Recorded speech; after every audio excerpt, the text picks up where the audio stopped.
Hello বন্ধুরা, সবাইকে স্বাগতম পুতুলের হেসেলে। আশা রাখি সবাই সুস্থ আছেন, ভালো আছেন। তো আমার হেসেলে আমি আজকে নতুন আরেকটি আয়োজন নিয়ে আসলাম। তো আজকে নিয়ে এসেছি ম্যাঙ্গো কাস্টার্ড। অপূর্ব এর স্বাদ, অসাধারণ এর স্বাদ। তো কি বলবো, দেখে তো আপনাদেরও মনে হচ্ছে যে এখনই খেয়ে ফেলি, ব্যাপারটা এরকমই। তো বানিয়ে দেখবেন, অবশ্যই ভালো লাগবে। আর ভালো লাগলে একটা রেসিপিটিতে একটা লাইক দিবেন, কমেন্ট করবেন, প্রিয়জনদের সাথে শেয়ার করবেন। যারা পুরো ভিডিওটি দেখছেন তাদেরকে অসংখ্য ধন্যবাদ। তো দেখা যাচ্ছে আম, তাই আমি নিয়ে নিয়েছি, এটা দিয়ে কাস্টার্ড বানাবো। তো প্রথমে আমি একটি প্যানে, এখন আমি দেখুন 3-4 ঘন্টা আগে আমি সাগু ভিজিয়ে রেখেছিলাম বাটিতে।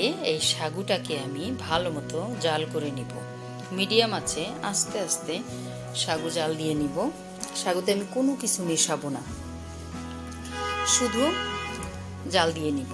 দেখুন, কোনো চিনি টিনি কোনো কিছু মেশাবো না। তো সাগু জাল দিয়ে হয়ে গেছে, আমি সাইড করে রেখে দিয়েছি।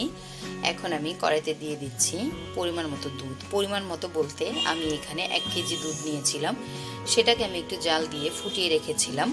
তো 1.5 কেজির মতো হয়তো বা আছে, এখানে হাফ লিটারের একটু বেশি আছে। তো দুধটাকে আমি জাল দিয়ে আর একটু ফুটিয়ে নিচ্ছি। দেখুন, এখানে দেখা যাচ্ছে চায়না গ্রাস যে কোনো সুপার স্টোরে পাওয়া যায় এবং নর্মাল দোকানগুলোতেও এখন পাওয়া যায়। তো চায়না গ্রাস বলে এটা দিয়ে দিবে, খুব বেশি দামও নয়। তো এটার আমি কিছু অংশ নিয়েছি, খুব পুরো প্যাকেট না, অল্প একটু নিয়েছি। সেটাকে আমি গরম দুধের সঙ্গে খুব ভালোভাবে জাল করে নিচ্ছি। তো দুধের জালটা আমি একদম কমিয়ে নিয়েছি। কমিয়ে নিয়ে দেখুন, আমি 1 চা চামচ কাস্টার্ড পাউডার এভাবে দেখুন গুলে নিচ্ছি। দেখুন, আমি আপনাদের বোঝার সুবিধার্থে এভাবে দেখিয়ে দিচ্ছি। এভাবে আমি গুলিয়ে রেখেছি। এটাকে গুলে আমি সাইড করে রেখে দিয়ে এখন আমি আমগুলোকে কেটে নিয়েছি। একটা বড় আমের পিঠের 2 অংশ নিয়েছি। আর এখন আমি দুধের মধ্যে দিয়ে দিচ্ছি কনডেন্স মিল্ক 1 কাপ, একদম পুরোপুরি 1 কাপ। আপনারা চাইলে একটু বেশি দিতে পারেন। তো কনডেন্স মিল্ক দুধের মধ্যে দিয়ে চায়না গ্রাসটা খুব সুন্দর গলে গিয়েছে, একদম মিশে গিয়েছে। যতক্ষণ না মিশেছে আমি ততক্ষণ জাল করেছি। এখন আমি দিয়ে দিচ্ছি কনডেন্স মিল্কটা জাল হওয়ার পরে কাস্টার্ড পাউডার যেটা গুলিয়ে রেখেছিলাম সেটা দিয়ে, এখন আমি কাস্টার্ড পাউডারটাকে এর মধ্যে দুধের মধ্যে গুলে খুব সুন্দর করে জাল একদম কমিয়ে আস্তে আস্তে নাড়তে থাকবো। নাড়াচাড়া হয়ে গেলে দেখুন, এখন আমি দিয়ে দিচ্ছি যে সাগুটা আমি জাল করে রেখেছিলাম। সাগুটা পরিমাণ মতো দিবেন আপনারা, কেউ চাইলে কমও দিতে পারেন। এটা মুখে পড়বে, বেশ পায়েস পায়েস একটা ভাব লাগবে, ভালো লাগবে খেতে। তো আমি এটাকে এখন খুব সুন্দর করে জাল দিয়ে নিব, ঘন করে নিব। দেখুন, আমি অনবরত নাড়তে থাকছি। দেখুন, ঘন হয়ে আসছে প্রায়। জালটা কোনোভাবে বাড়ানো যাবে না, তো অনবরত নাড়তে হবে, কোনোভাবে যেন নিচে লেগে না যায়।